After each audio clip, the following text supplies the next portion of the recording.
Welcome to the Relaxed Dog Podcast, the podcast where the dogs are the stars of the show.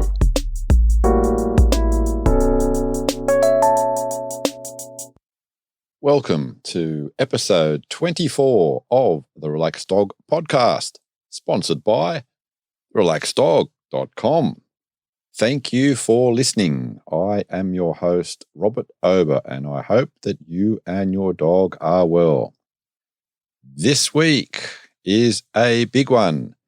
We'll be listening to Natalia Balabanov telling us all about her Belgian Malinois superstar, Aiko. But first, in some doggy news, someone would say disturbing survey across the USA of over 1,000 smartphone users found that 40% of them would give up their dog for a month in order to keep their phone. Now, to put that, I suppose, in a little bit of context, I think it was a higher percentage said that they would give up their romantic other half to keep their phone. Personally, I think it's a bit of a worry on the relationship a lot of people have between themselves and their phone. In Chesham in London, a young fella by the name of Tom Hunt is concerned on the level of air pollution and how the government monitors air pollution. So he enlisted the help of his Labrador Retriever, Bagheera, or Baggy, as he calls him, to walk around with a portable air monitor strapped to him. So Tom's idea is that the air should be tested around the level of children and I guess dogs, because normally the monitors are placed a fair bit off the ground on lampposts. What he did find, and rather disturbingly, is that the air pollution measured about 2/3 higher in that area closer to the ground. Now, over in Winnipeg in Canada, a family driving along had an unfortunate car accident. They weren't seriously hurt. The parents were trapped in the vehicle for a little while. And unfortunately, their 6-year-old Shih Tzu, Murphy, was startled and ran off. After they got out of the car, they obviously searched, couldn't find him. Days later, still couldn't find him. They put up signs and had people stopping along parts of the highway, calling out his name. They went on social media asking for help, but the days turned into weeks and things weren't looking too good. Amazingly, 7 weeks later, they get a phone call from a couple that were driving in the vicinity of the crash site that found him walking along the side of the road, soaking wet. Murphy had a trip to the vet and, apart from losing a fair bit of weight, was in reasonably good condition. Amazing story for a little dog to survive in the wild. Won't keep you waiting any longer. Here's this week's interview. Welcome to the Relaxed Dog Podcast. I am here with Natalia Balabanov, and we are going to be talking about Aiko. So, welcome to the podcast, Natalia. Hi, everybody. Welcome, Robert. Welcome, all the audience. Thank you very much for being a guest on my show. I'm going to ask a standard question, and that is, take us back just a little bit before you and Aiko got together and lead us through the events that eventuated in you guys meeting. Okay, so how I got him, that's what you you are asking me? Yes, sort of a little bit Okay. of a why beforehand, why you actually were looking for him, Uh-huh. and how that sort of happened. Okay. Okay. So, so what I do, like, I've been training dogs for 15 years, and I've been competing in IGP sports for about 12, 13 years. So after my, at the time, I was born 2014, and at the time, 2013, my dog that I was competing with got injured. So like he was only 5 years old, but he couldn't really do anything more. It was like a spine problem. So basically his career was over. And,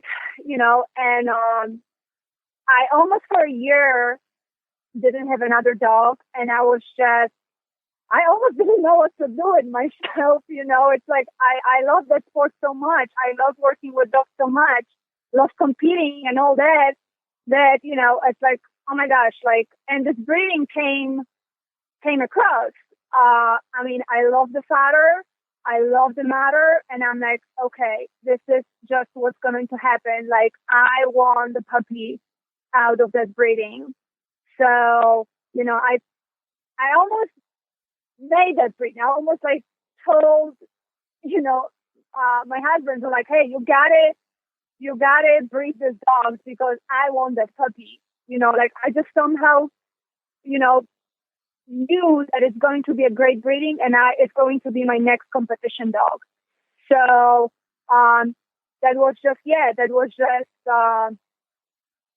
that's just how it came. I mean, almost a year I didn't have a dog. And then I'm like, because like, and anything that was coming along, like any puppies or any breedings, I wasn't just like feeling it. I'm like, this just wasn't something that I'm like, I don't think if it's going to be what I need or what I'm looking for. IGP sport is very specific. You need to have a specific dog with a specific trait. So I don't know. I mean, I love the bloodlines. I love the, on both sides. And I'm like, okay, I mean, this is, I just felt that the parents gonna, like, feel each other, like, like whatever is mother missing, father's gonna bring, and the opposite. So, it's like almost like I just forced my husband to make this breeding to, so I can have a puppy. Like I strongly believe that there will be a puppy for me, and there was. Ah, nice. There were only two males, actually only 5 puppies born. Only 2 males, but like I say, like he was like 3-4 weeks old. I already knew he's going to be my puppy, and it was just by knowing obviously the background that I know there are good dogs in a pedigree, but also my intuition. Like I felt absolute instant connection with that little baby. I cannot even explain it with my words. It was just, I mean, I knew we're gonna do something great. I don't know. That was just going through my head. So, yeah, that's that's a little bit of background on us. I think you said it well. Sometimes there are no words. There is just that magical connection. Yeah, and you know what, Robert? It's like for me, that's something I kept saying too. Like for me, there has to be connection. You can tell me and give me the best dog in the world and tell me like you're gonna win the world championship with the dog. But if I don't have the connection with the dog on a different level, on a deeper level, that is not going to happen. Because I know that I will not put 100% my energy, my training. For me, the connection and the bond relationship is like a foundation for anything. It's got to be there. I cannot just train a dog without it. Even no matter how great the dog is, I just can't do it. And I tell you something, Aiko wasn't, something probably happened when he was like 5 months old, 5 months or 5 weeks old. Like he turned to be very like, afraid of things. And I'm like, oh my gosh, what what just happened, from this very happy puppy and whatever. I don't know what happened, just something turned. And he just started to be like acting very weird and afraid. But still, like, I did not give up on him. I did not give up on him. I knew that something must have happened that we missed, like, I don't know, maybe we're gone, something. I had no idea. But I knew that I have genetics. I knew I had a great dog with great drive, and I'm going to overcome it. And we did. I mean, from the puppy that probably nobody would ever take as a sport project, I took this dog multiple times to the World Championship. So it was a huge, just because I believe so deeply in that dog that we can make it. Like, it's almost, I was like supporting him in that, in this beginning when he needed me. I knew he is a great dog. I never stopped believing in him. I used all my skills, training skills, and if I'm very happy I'm talking about it, because people can see that you can really do a lot. If you know that it's there, the genetic is there, like drive is there, you have skills, and the dog, something might happen, something happened, like I knew it's there, it's all there, there's something, I just believe in the dog so much, and I just wanted to make him the best he can be, and I did. You certainly did. Now, that's a bit of a long road, so I'd like to go back again initially to yes. just after you got him, and what was he like as, in the first few sort of weeks that you got him? He is an amazing balanced dog. I mean, I really didn't have big problems, big issues with him. He was very compliant. I mean, for me, very important is that I teach all my dogs manners. No matter dog competition dogs, but first they're my companions. First they're my pet dogs. So he was just a good puppy. I mean, I was taking him everywhere with me. Airports, restaurants, parks. All this heavy socialization. Just so he can also get better with his behavior. Mm-hmm. But he wasn't really a trouble. Like he was just he's a very intelligent, very willing to work with you dog that I really didn't, have big issues with him as far as behaviors. Nothing I can say like, oh my gosh, he was always very neutral to other dogs, to other people. I literally was his world. If you would take him away from me, he would freak out. But that was this thing that was going on as a puppy, which I had to work on to make him more confident, which is all gone right now, obviously. And he had tons of drive. I mean, we have a video of him as a 3.5 months old puppy.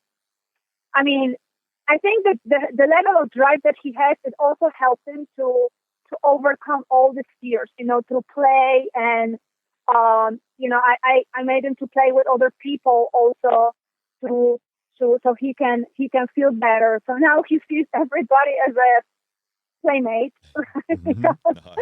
He's always that everybody's going to play with him. But he was just a good puppy. I don't know, the breeding, the mother, such an amazing mother that, and father as well, very balanced dog,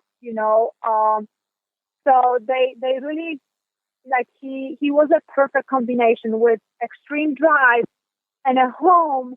I mean, he is just chill and he was like this really from the beginning. I just got lucky. But you know what? I got lucky because before my Malinois I had a lot of adventures with this one. So I guess the world balances, the universe balances out for me a little bit. You had a rough dog before that, now you're gonna get the easy one. So, I love to think about it this way. So what was the environment when you sort of got him home when he was only a few months? Did you had other dogs at the time? With him? Yeah, did he have other dogs with him at your place at that time? Oh yes, absolutely. Like actually, for 7 months, I also had his brother, so the leader mate. So so they grew up together. Plus, we have at the time we had 2 or 3 more dogs at home. Like in a house. Mm-hmm. So he's been always around dogs. He would pick interaction with me over anything else. Absolutely. Like I'm telling you, like I was the whole, and I am till now, the entire, like right now he's older, that's his thing, but we still have this very, very special, connection. And like he would pick, like, I'll call him, I'll tell him, well, let's go work or whatever. Like he just like, yeah, sure. Like I'll leave anything for you. Yeah, it's just this type of dog. I don't know. But it's mutual. It was like kind of mutual. I would do anything that, I love playing with him. I love spend time with him. I love taking him places. Now, like we really, for me, that first month, it's like all about bonding and relationship and playing together. So I always look into, for that with when I have dogs, this is a very important, the most important part for me. Mm-hmm. So can you tell us a little bit like the setup that you physically have at home with, like kennels and crates and stuff like that? We have, for training dogs, because, like I do the dog training, right? So for training dogs, we have outside kennels, but as far as like my personal dogs, they always stay with me. So they always stay in a house. They're house dogs. They know house manners. They sleep with me because I don't care about it. Like they are really all day long around me. Where I go, my dogs go pretty much. Unless obviously I work with other dogs, I work with clients. I can't have my dogs around, but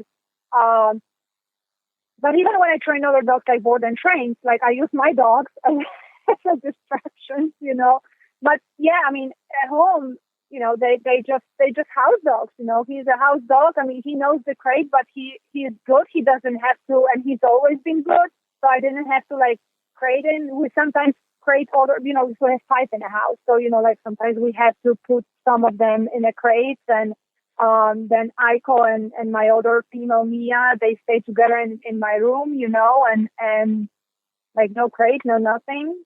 And yeah, they're just really house pet dogs, That's what I love about him because, he will be working when it's time to work. But at home, when we don't do anything, he is just a normal, just a normal pet dog, like house dog, And we still go places just for like, parks and walks. Like, yeah, it's nothing to do with a sport, that, again, this is like 95% of our life we spend outside the competition field. So it's very important for me that my dogs are normal.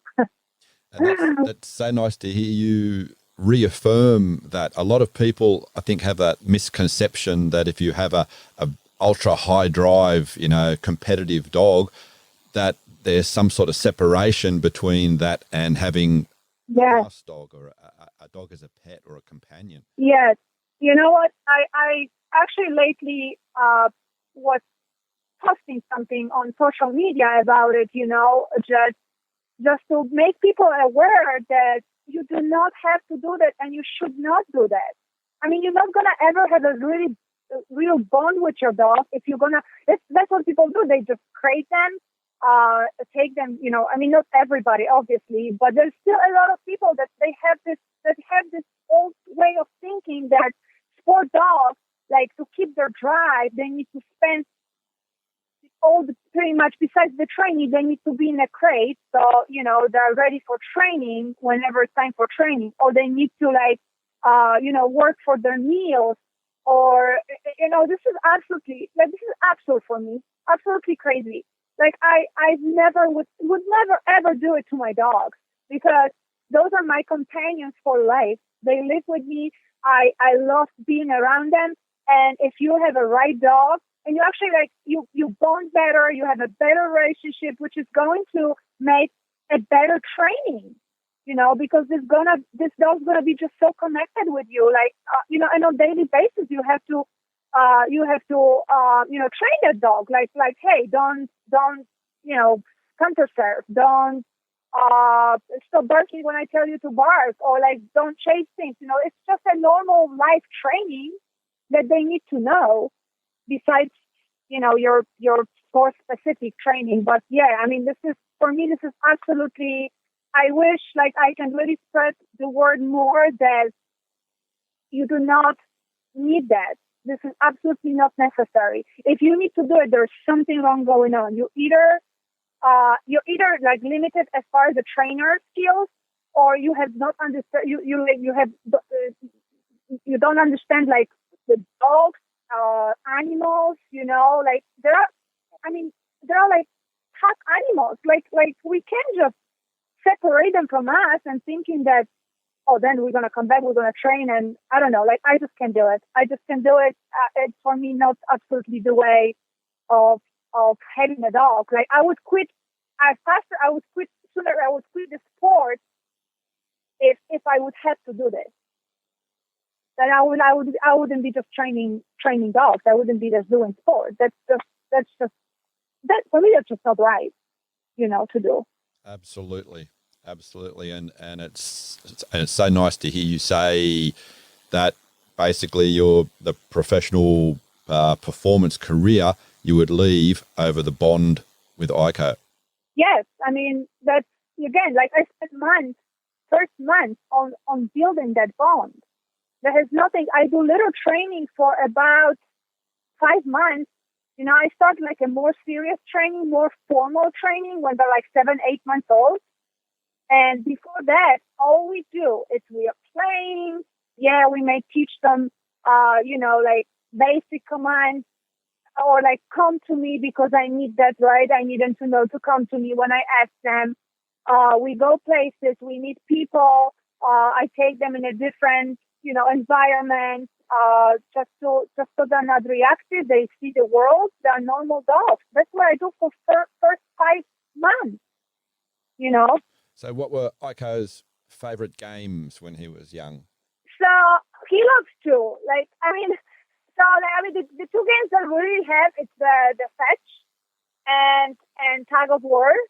So he loves both, because for me, I need that game also. I mean, first of all, release the energy, build the relationship, but also I need it later, as a reward, and building confidence. Fetch I need for my retrieving, so yeah, this would be the two his favorite ones. Obviously, he loves bite work. That's different story, right? Mm-hmm. This would be, and I couldn't tell which one would be more important for him. I think, it's really not about that. Like if I'm gonna put 100% effort in what we're playing, he's gonna give me the same, so I cannot even tell, which one he would like better. Mm-hmm. But definitely fetch and tag of war, so, and I use it for different purposes. Yep.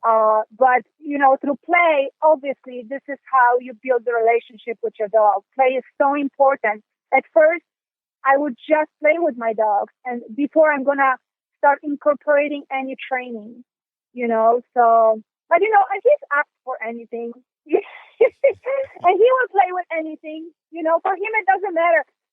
If this is a ball, this is a tag, this is a leaf, this is a stick, it doesn't matter. He just wants to play with me. He just wants to engage with me, So it's all about the engagement. All about doing something together. Did he have any favorite toys when he was a puppy? Let me think. I mean, you know what? I think that, so there's a very interesting thing because I can make him to play. He loves frisbee because this is something that we would play like a floppy frisbee. This is something that we would play a lot. But, or, when he was younger, he liked the tag. But, it's not really about he has his favorite. Oh my gosh. Okay. I cannot even. Okay, there's something that he loves. Oh my god. And it's not even a toy. I mean, it's not absolutely a toy. But when he gets into this, okay, I can tell this is his obsession. So like the big water bottles, like what is it, 6 gallons, whatever. Oh my gosh. I mean, this is ridiculous. Like if he gets one of this, if he gets a hold of one of this is it. Like he could just, roll it and try to bite it for hours. Like I have to stop him because he absolutely, like he will, like he'll just go into his own world. He's just like, I got my battle, I'm good. Like I have to hide them. So yeah, I mean that would be something, but I can't use that in training. That's not possible. He's upset about it. But I think it comes. I was just going to say, sometimes you get people spending a lot of money on different activity items for dogs, and they'll be more happy playing with a plastic soft drink bottle. Absolutely. And you know what? Once we're talking about it, it's not about the toy. It's not about another fancy toy for your dog. I think that when people start buying all these toys, thinking, like, oh, maybe the dogs are not about it. It's not like just like, oh, like buy me another one, buy me another one, buy me another one. It's what we put, like the meaning into the toy. So, when I was like, before I started talking about the bottle, they were saying, like, if I would play with him and make the tag such an interesting, such a, playful thing, like something that, oh my gosh, we both want it. Like I would put a lot of meaning and a lot of energy in playing in a tag. He would love tag.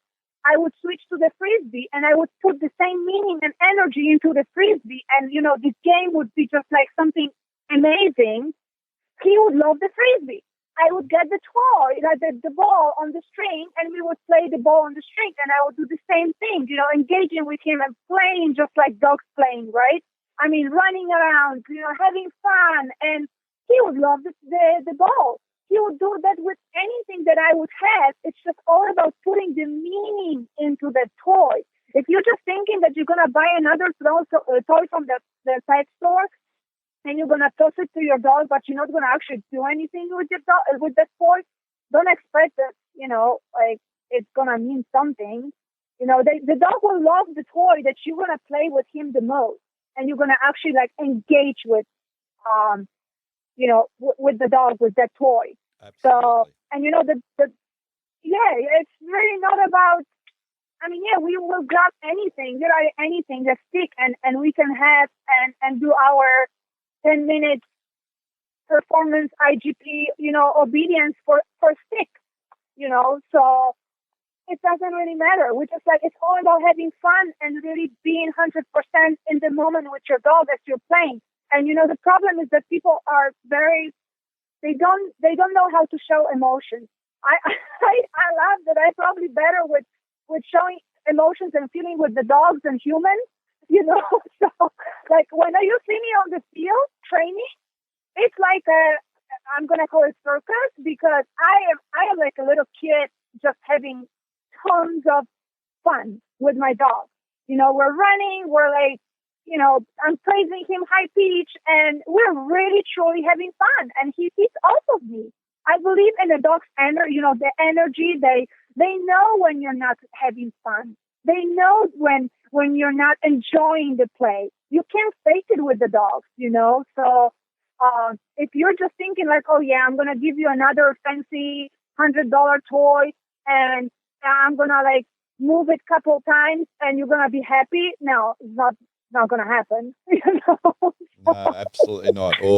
or you go and play. I've just given you this, or we're going somewhere, but don't worry, I'm on my mobile phone. I've got to check Facebook or something like that. And it's when you're with your dog, you're with your dog. Yes, yes, yes. You know, the dogs live in a moment. When we train dogs, play with the dogs, we should forget about the whole world and be with our dogs. And this is something in today's world very hard to do with all the distractions that we have around. It's very hard for us to. I mean, I've done that. I kept telling to my clients too. You know, like if you have a bad day, if you don't feel it, if you whatever, like do not go and train with your dog. It's not going to be good. Do not go and play with your dog. It's not going to be good. You know, unless you are, that good. You can absolutely shut yourself off, shut your brain, whatever happens, you know, you had a bad day, but when you see your dog, everything changes and the world is great again, you know, because they really, I mean, they feel with it. They know that there's something that's wrong with you, you know. So, yeah, I mean, we should learn from them to live more in the moment and enjoy what it is, you know. And, I mean, I've made this mistake in the past, you know, but I learned from that mistake that, you know, like having a bad day trying to train, and it's just everything is just not working. Like nothing is working. So I'm like, okay, if you have that day, just put your dog away. Don't do anything. You know, it's going to be better for the dog. You know? So just going back to Aiko, at what age did you start doing what you'd call a bit more formal training? So he was about 7 months old when I started with him. The more formal training, you know, I always try to do it after the feeding, you know, so I know that, you know, there won't be no problem with the bite. Although, like with him, as far as him, the feeding really absolutely didn't discourage him from biting, from playing, you know, like his drive overcame everything. I know some dogs would have little issues with trying to play or trying to bite, so I always try to do it after, you know, they're done feeding and they're, you know, 7 months, they're starting to mature, you know, becoming from this puppy, becoming somebody else. So this is when I start, you know, when they're 7 months old-ish. Depends on the dog. I could start sooner. Depends on the dog, what the dog also showing me.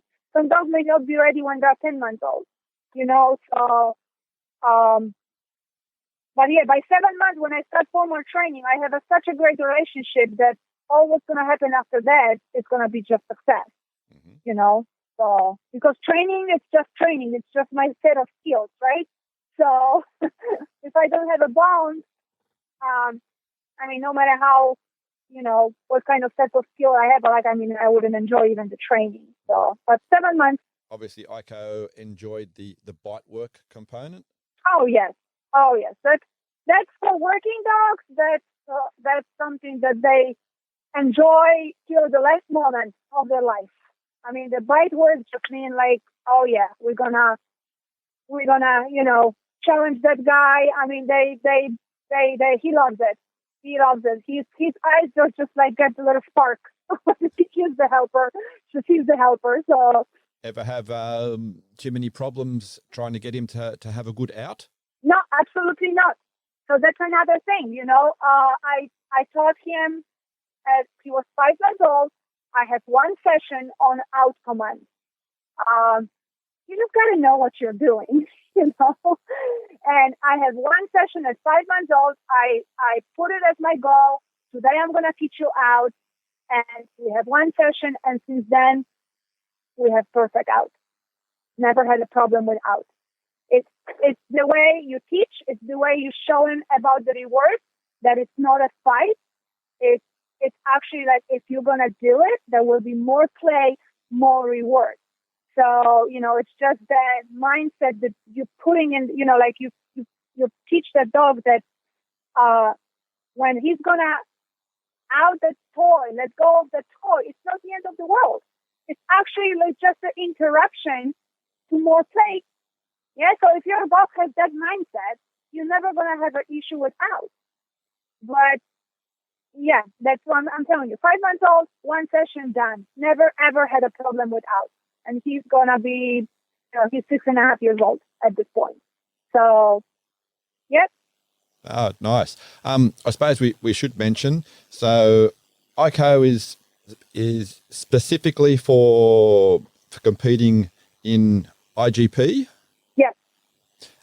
Can you give just a little bit of an overview of the components of IGP? Because some people will probably won't know, and there are a few wouldn't know. Yes. Similar sort of things. So, IGP, that's the newest name. They came up, I think, a year ago, but it was known before as Schutzhund or IPO for a long, long time. They changed the name last year, I think so. So the sport consists, it's 3 phases, tracking, obedience, and protection. So we have, 3 levels. We have IGP1, IGP2, IGP3. Obviously, this is the highest level, IGP3. In every phase, we have different routines. So obviously, as the level goes higher, the routines and all the tracking, obedience, protection is becoming more difficult. Before that, we have it's a prerequisite to get to IGP BH, which is just the obedience routine. But yeah, it's tracking, obedience, protection. And we have a specific routine for every single phase that we have to develop, like the patterns, exercises. Yeah. And do you think Aiko has a favorite component of that?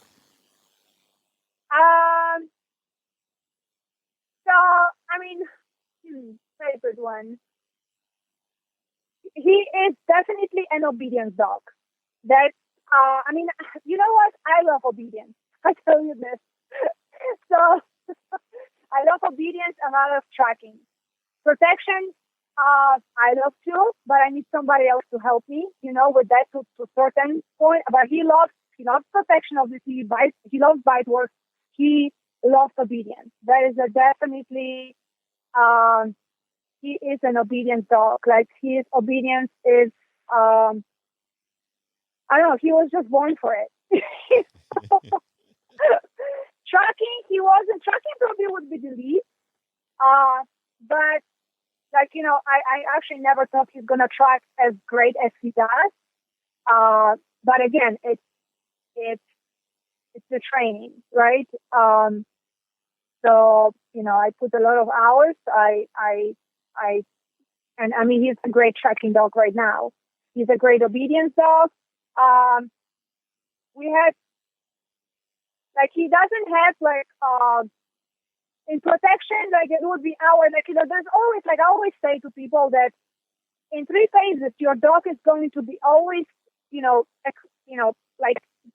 so much better in one, a little bit less in the other one. It always goes this way. So for us, it's obedience was always something we could just, obedience and tracking, and then would be protection. He's a little weaker side. Mm-hmm. Yeah. So, but he loves it. It's there's nothing that he loves it. It's just genetically,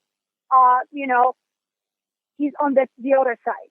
Yeah. So, but it doesn't, he still loves it so much. He absolutely enjoys, all of it. And I still think, it's how you're going to show everything to your dog. That's how they're going to think about the tracking, obedience, or protection in my case. If I love tracking and I love sport, I love IGP, I love obedience, I love tracking. So, it's fascinating for me. And then protection, I love protection. I love that, but I need somebody else. So it's a little bit different, but I still love it. So, how you're going to show it to your dog, it's going to affect, if your dog's going to really like it. A lot of people would have problem with obedience just because, you need to get animated. You need to get a really, acting like a crazy person a little bit, So your dog sees oh, you're also crazy. Let's go crazy together, right? And people have, again, issues with showing this emotion. So So at what age did he start going into competition? So let me think. I think he was 17 months old as he did the prerequisite, the BH.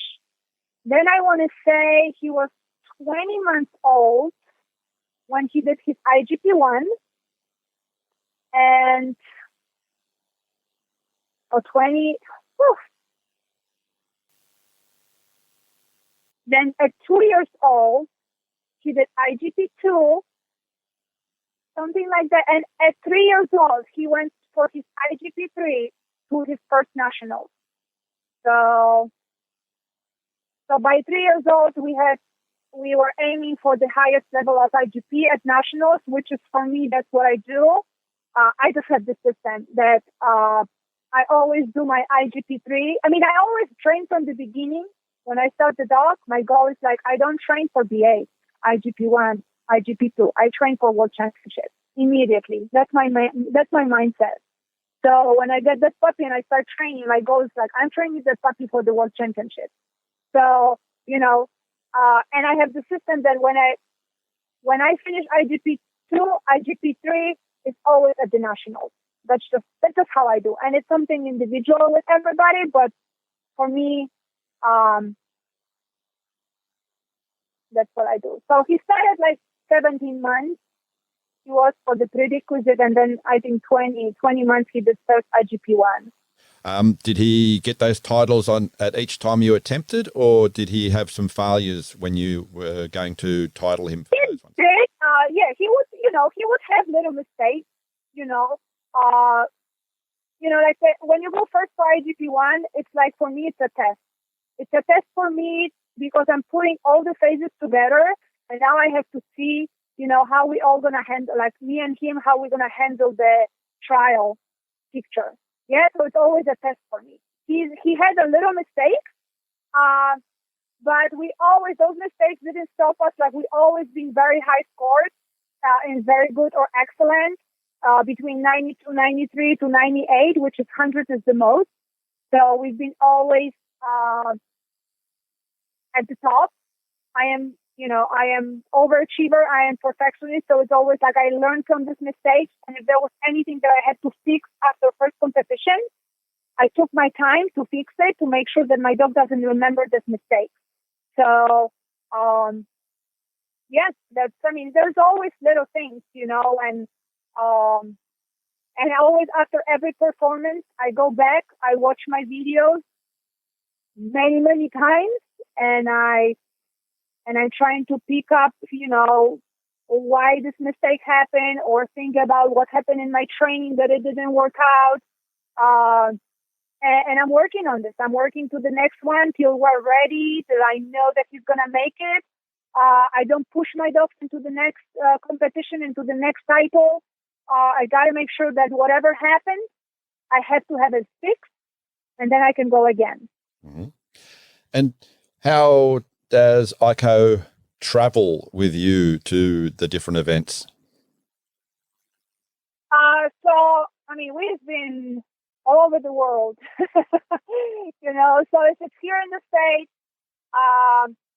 we either drive or we fly, either in cargo or in a cabin. When I go abroad for the World Championship, obviously he goes in a cargo, underneath the cabin. So I've never had issues. I always pick up one airlines. I never had issues. And he's a great traveler. He really traveled all over the world with me, so, and been always great. So he's just not the problematic dog, that, he adjusting pretty well into wherever we are. So when you're driving, thanks to where does he sit when you're driving? They're in a crate. In a crate? They're definitely in a crate. Dog crate? Yep.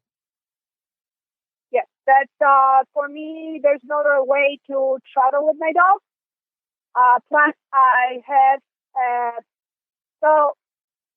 like car casket accident crates. They're pretty, if anything happens, I know my dogs are pretty safe. Obviously, if you can say that but, I watched the videos. I was, testing the dog crates in an accident and all that. So I picked the crates that are really high. Like for the travel, they're recommended. Like if something happens, like they're not gonna squeeze. Obviously anything can happen, but like I pick my crate with some intentions of making sure that my dogs are safe while traveling with me. And that's such an important thing, because a lot of people absolutely don't think about that when they've got the dogs in the car. Yeah, for me it's great, and anything else. Like I don't have my dogs loose. I don't have my dogs on the front seat belt. That doesn't work. I watched the videos. Like I did my research. It does not. It's not gonna prevent. Something happening to your dog being loose or in a seat belt. That's very dangerous. So plus for me, always crate, and the crate that it's pretty good, solid. Something I feel, at least in my mind, I feel like, okay, I feel that it's like, it gives me peace of mind that we travel safely. Okay, going back to Aiko and competition. So you got the IPO 1 and 2, and at what sort of stage were you thinking, or how does it come about that you represent your country? So it depends on so we have in USA we have two nationals. It's like for Belgian Malinois, Aiko breed, and then we have another nationals. It's for all breeds. These two competition are qualifiers for the World Championship. So there are certain requirements that you have to meet. So let's say with the Malinois, it's top 4 going. It's like six places to get on the team. Top 4 going immediately. It's like right away, and then 2. It's like a system, a point of system. There's a point system. Yeah, so like you gathering a certain amount of points, and the people with like throughout the year from different competitions, and you get on the team. So this is with the Belgian Malinois, and then with the all breeds, I think it's first 6 people go immediately to the World Championship. There's no point system. So yeah, that's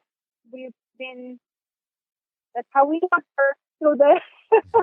Those are our qualifiers. Yeah, we have world qualifiers, which we have another one in December that is coming, which we are preparing for that. Okay, and to let people know, how many times has Aiko been on a national team? The world team 5 times. We've been on a world team 5 times. Yeah, that's very impressive. Very consistent. Yeah, when I think about it, pretty much from 2017, pretty much every year, twice a year. Yes, every time. So Aiko is, and when I think of in back then, and I think about people complaining about their dogs and oh, this dog's not gonna take me where I wanted to go, or, it doesn't have drive, doesn't have this, and start just complaining about the dogs. And I think about me and Aiko, what we've been through from a dog that was scared of everything, and we got on a world team so many times. So I'm like, you know what? Like, you people don't know what you're talking about. I don't understand. Like, people don't know. It's either, the skills, or I don't know, they don't believe in their dogs. It's like whatever dog you have, try to take this dog to the best. Take the best out of the dog and believe in the dog that it can happen. Of course, you have to have a set of skills, but this is something everybody can learn. And just like thinking of me. And the dog said, nobody, everybody would probably just like refuse to have him. And I'm like, no, we're going to do it. So and we did it. When you've been at different events and different international events, and after the completion of the event, where do you and Aiko then go and explore different new areas? Yes. I usually, like when I go abroad, like for me, it's like an entire trip. I try to combine it with my visiting my family. You know, I'm from Europe, and I'm from Poland. So I always, whenever I have a chance to, whenever we are competing, I always take 2-3 weeks, off. So I go to a competition, which is about a week and a half. And then the rest I spend going to visit my family and just, having some vacation. Once I'm there, I'm just trying to combine it all together. So definitely, and there's so many places, beautiful places. We go every year to different countries. So yeah, I mean, I love cultures, food, the just youth, all that, and so yeah, definitely trying to not just go and compete and go home, but it's becoming like a 2-3 weeks trip for me. Ah, nice. And do you think Aiko has some favourite places? You know what? He will go anywhere as long as we're going together. Seriously. Like, I think like when maybe the favorite one when when there's a lot of open space, and he can just run and explore, and like we've been in Slovenia and you have beautiful mountains and nobody around, and I mean it's beautiful for me, and just having my dog with me and just walk in the woods or mountains, hills. I mean it's absolutely unbelievable experience. So when they can just run freely and enjoy the life, I think that. Yeah, that would be definitely better than town, And has Aiko ever had any interesting encounters with local wildlife? No, nothing I can think of. No. I mean, he would, when we're like in the middle of nowhere, like actually, you know what? It was one time in Germany, but it wasn't like he was just we were tracking, and we got very close to the woods, and so he was tracking, and I guess he picked up the scent of the wild animal, and he started tracking that wild animal instead of my track. But we never really had like a face-to-face meeting. But it was just funny because he's never ever done it before, and I'm like, wow. I mean, I guess it was really interesting for you, But again, like whenever we're like in the woods, like he doesn't have that drive to run, go after animals. There's just not him, he wants to stay with me. He knows like even if I tell him like, hey, okay, like forget about it, whatever. Like he's really good about it. So never had a face-to-face meeting with any wild animal. Ah, nice. Does he like swimming? Yes, and not. I mean, now he likes. So we all obviously had this accident. I don't remember how that happened, but he fell into the pool as a puppy and forget about it. Like he's not going to swim anymore, and he was just like, I'm not going to the water. But we live in Florida, so I'm like, it would be really good if you don't like water, right? It's so hot here. So I took my time and I break his fear through the water. I break his fear through the swimming, in the swimming pool. Then in the ocean. And now he just, oh my gosh, like he loves throwing the ball or anything in a swimming pool. He just jumps. He loves in a, when we're going to the oceans, like to, chase his ball, and like no problem. He loves it, and it's a great exercise. And it's cooling off. Absolutely. Win-win. So, yes, win-win, exactly. I'm like, you guys know, I love water. We are in Florida. We have no choice. Are there any little mannerisms that Aiko has that you think are unique to him?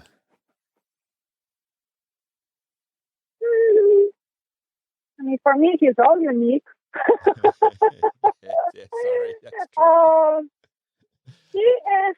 Or any like little He sort is of very habits that are like, little habits. Yeah. Man, that's a tough one.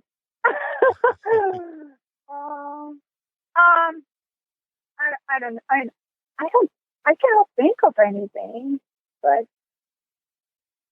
that's all right. no, I don't. Yeah, I don't think so.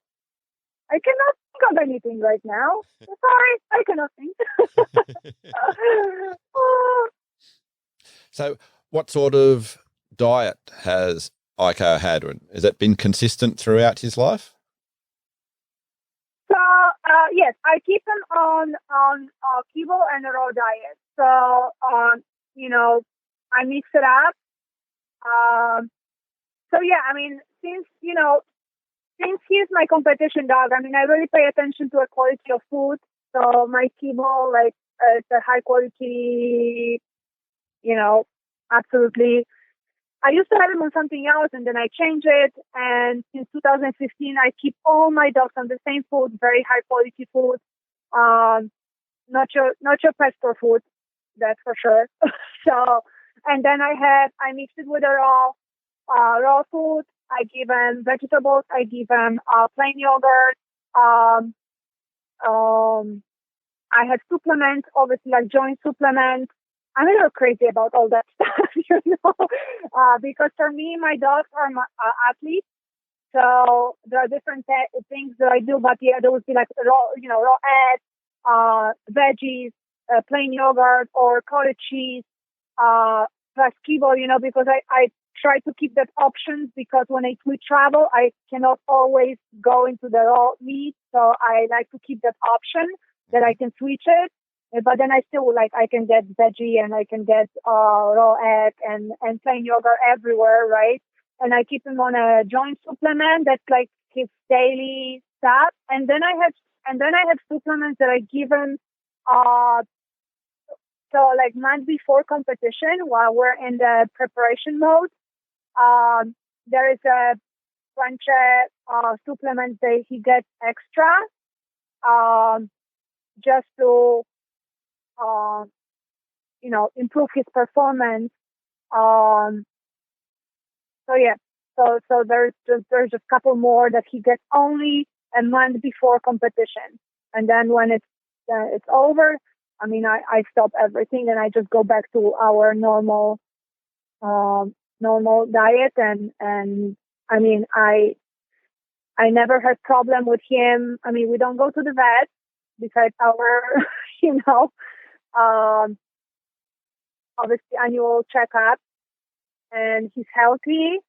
Vital. I mean, he's really in a great shape. So I'm hoping that I mean, it's very important for me. The diet for sport dogs, it's a huge part. The conditioning.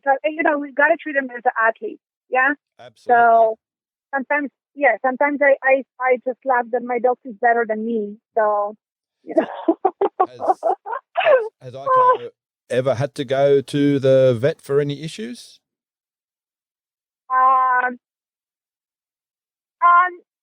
No, really, nothing. I mean, he had so what happened? It was just like his paw, like he torn his a little bit pad, a little bit got infected, but there was nothing crazy. But nothing really, like there was just this. And when he was younger, I had to remove a couple of his teeth, the bottom one, the teeth. So that was it. That was really it. Like we don't go to the vet. Really, like I had no issues. Nice. So yeah, knock on wood. Nice. Knock on wood. He's healthy dog and happy dog. And but again, I really watch what is he eating, and he is in shape. I mean, we exercise obviously, so it's all very important for me as a part of having a healthy, happy dog. You know, just like with humans, like they gotta be in shape. They gotta eat good stuff, and they gotta exercise, and so they. And I do also a lot of conditioning. Also, that's another thing, because sport is very demanding. So I think of this.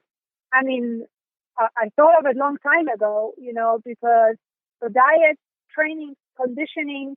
I'm saying like water treadmill, lasers, adjustments. I go to chiropractor to to my sport vet, and she does all that thing. It's also a part of his whole life, because when we, in my head, when he finishes, when he's done with his career, I wanted to make sure that he is in a great shape. It's not that he's crippled, and because the IGP is very demanding sport on a dog's body. So, and I do all this conditioning exercises, like fitness. I'm almost done with my fitness course. Just all for my dogs, and it's like a whole package for me. I used to be a professional athlete, so I kind of know that, what it takes and what needs to happen to have a great performance. For me, this whole what I'm doing is that part of my performance. Nice.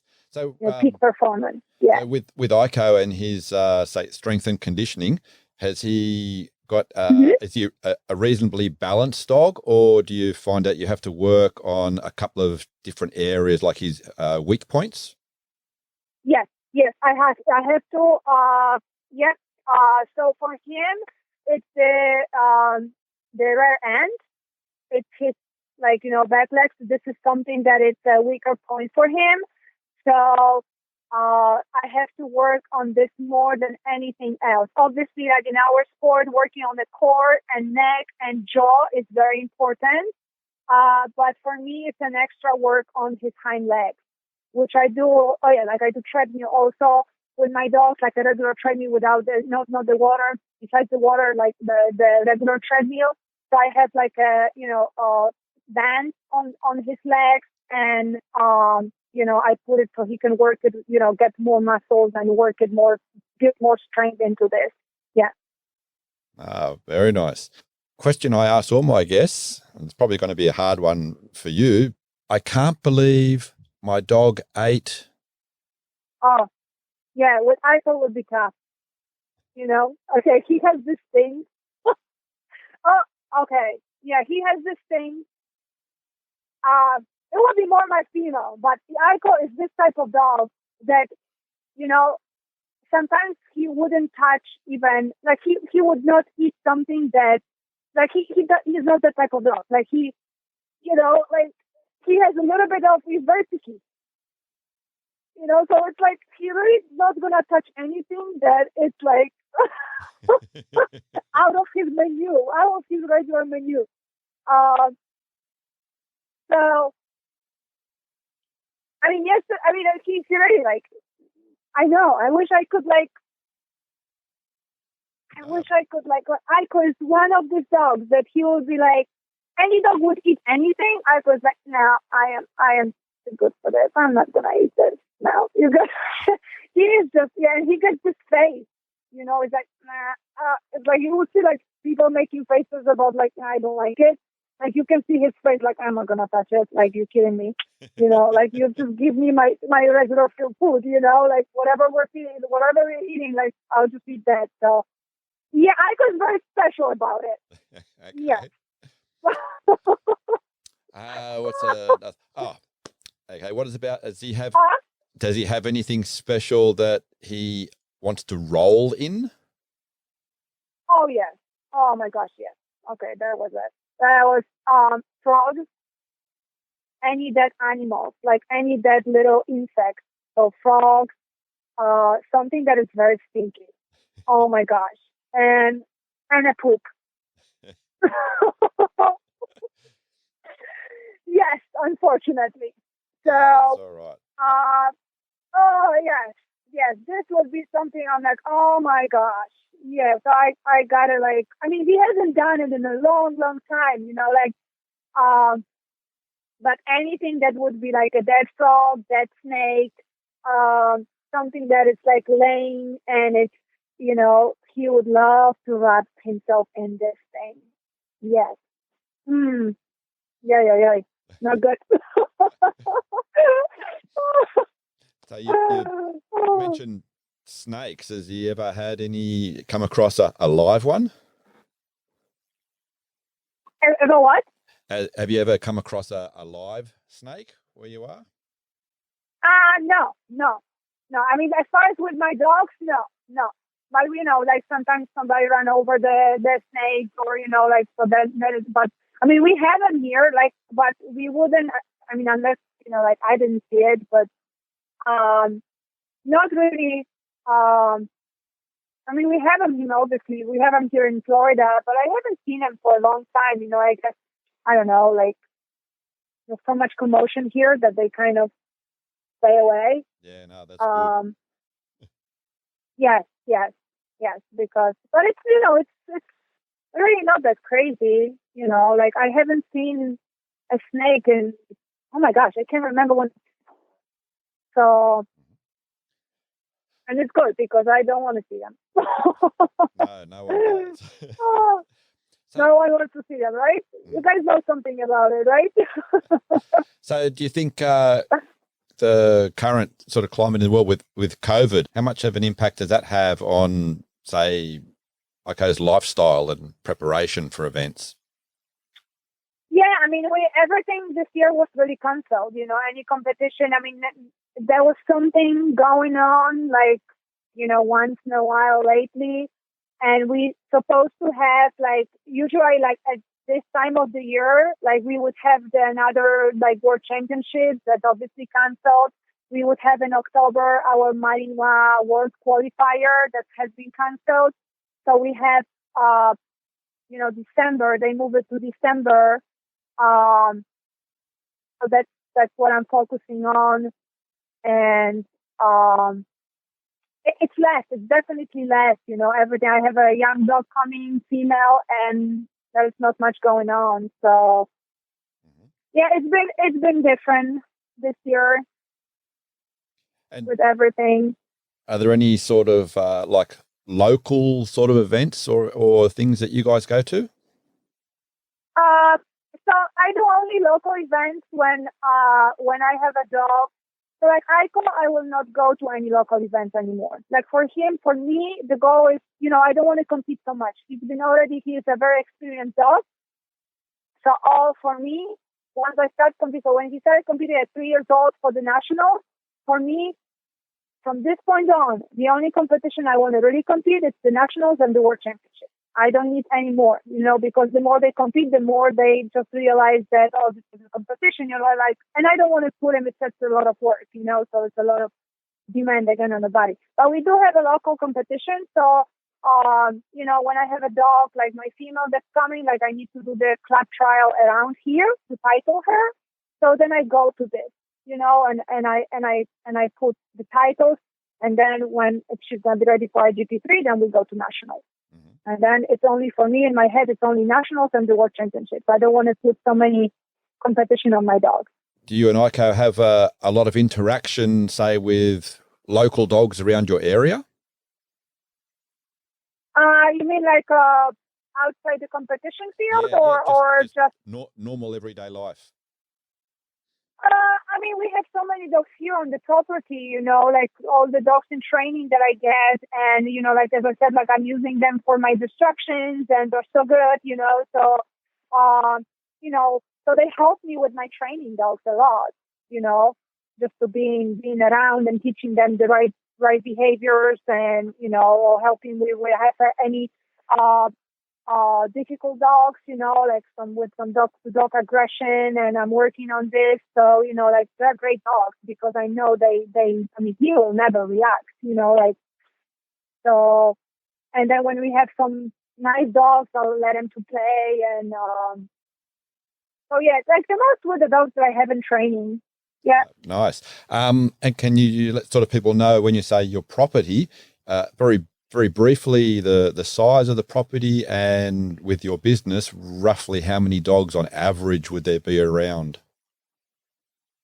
So I mean, there's like 10 acres here. So like so I so at this point, like I can get monthly from 7 to 10 dogs for board and train. Plus I have my dogs. Plus I do private sessions. Like I do a IGP coaching. So I mean it's a lot for like and so it's just monthly 7-10 board and trains, which they serve for a month, depends on the program. Um, so yeah, it's plenty enough. Plus my private session, like which is few times a week. I have IGP coaching. I coach other people. We have right now in November our DVG nationals. So that is another. So I help few people to prepare for this nationals. So every day, a lot of work. And has Yes. Aiko got any special dog friends? I guess his best friend is my other female that I have. They love each other. I mean, they really they're just such a great couple. Like they just I know that this would be his really. I mean, we all go through, all of us. We go together everywhere. Like we are, we just never really separate. So like it's our puck, and they love each other. I mean, they really, and she is a Malinois too. She's my next competition dog. So that I would say, yes, she is his best friend. So over here we've got a lot of laws where you can't take your dogs to different places, to cafes and things like that. It's changing slowly, but over there you can take your dogs to a lot of different places. So how's Aiko there? Yeah, America is great. Like as far as this, like they're so like dog friendly, like restaurants, places, yes, you can take your dog pretty much everywhere. Like it's so open, like for dogs. So that's great. That's really great. And in your international traveling, would you say that there is a particular place that's sort of like, wow, this is the best for dogs? I mean, I guess, here it's very easy to have a dog, because you can take your dog into many places. It's not the same. It's not the same in Europe, although they also opening much more for dogs, but it's a different also mentality. Here it's like, yeah, like you can go in any pretty much restaurant, they're welcome. They have like always water. They even have doggy ice cream. They have doggy menus, like you can buy something for your litter. Like you can order for your dog. Like there's a doggy menu. You can order when because it's so much, it's just so popular here. They do a lot for the dog, really a lot. So, and in Europe it's kind of this, like you, they're becoming more open for dogs too, but I don't think if they're ever going to reach that level, So I like being with my dogs here because, like, I just feel very, like, welcome everywhere, Ah, very nice. Very nice.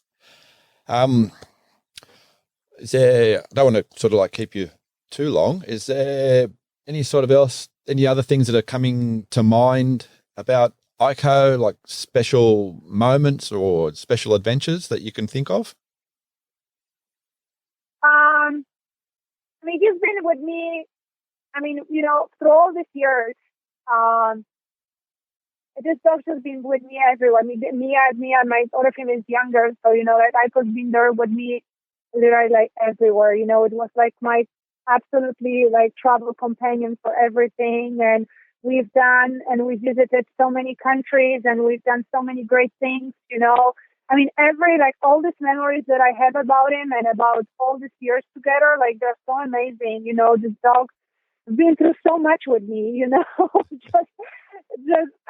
I mean, like the entire life, you know, like his entire life, like this dog just everything I can think of, it's just great. I mean, different places in the world, different hotels, you know, different. I mean, meeting different people. Like it's like my lifetime buddy. You know. Is there any sort of times where you can remember where you've really sort of said been so thankful that you have Aiko there? Yes, there was in 2015. I got very sick, and I had to go to Poland, back to Poland for like few months. And I took my dog with me. I took Aiko with me, and yeah, I mean, he's been there through this very, very rough times in my life, and yeah, I mean that kind of kept me going, and he was always lighting up my day, you know. So I could cry right now. But yeah, that was a very touching, very, very deep time for me, and having him with me, like he was absolutely helping me to go through this very, very rough times in my life. Yeah. Thank you for sharing that. It's they do have that, like we've said many times, that special bond that sometimes is a whole lot more than a human to human bond. Yes, absolutely. Yes, and he would know. I mean, as crazy as it sounds, like he would know. Like, you know, like if I'm just like, you know, not feeling or whatever, like he would just come to me and he would like be with me. Seriously, like he was just always there for me, you know. And like he would just understand me without talking to him. Like, I don't know, it was just always just something special, you know. That's why I knew he was mine from 4 weeks old.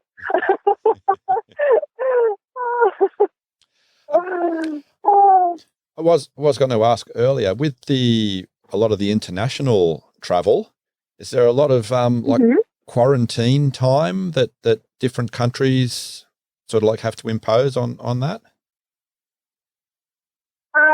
So yeah, I'm not sure what's going on right now, you know, but what the funny thing is, like, I left to Europe in March and I got stuck for 3 months this year. So that was one thing. I got back here, so there was like 2 weeks of quarantine that I had to go right, you know, like when I got back in May, something like that. I know right now there's many countries they cannot travel. Like, I'm trying to get some people coming here, you know, like friends of mine, they come every year to train together. They cannot come because they're afraid they're not going to come back. So I'm hoping it's going to change soon. But yeah, I mean, here it's like, yeah, I think you can come. I think we can go and we can come back, but I don't know how people, like if they would come, they're like they may not go back that fast. So, just like I got stuck, right?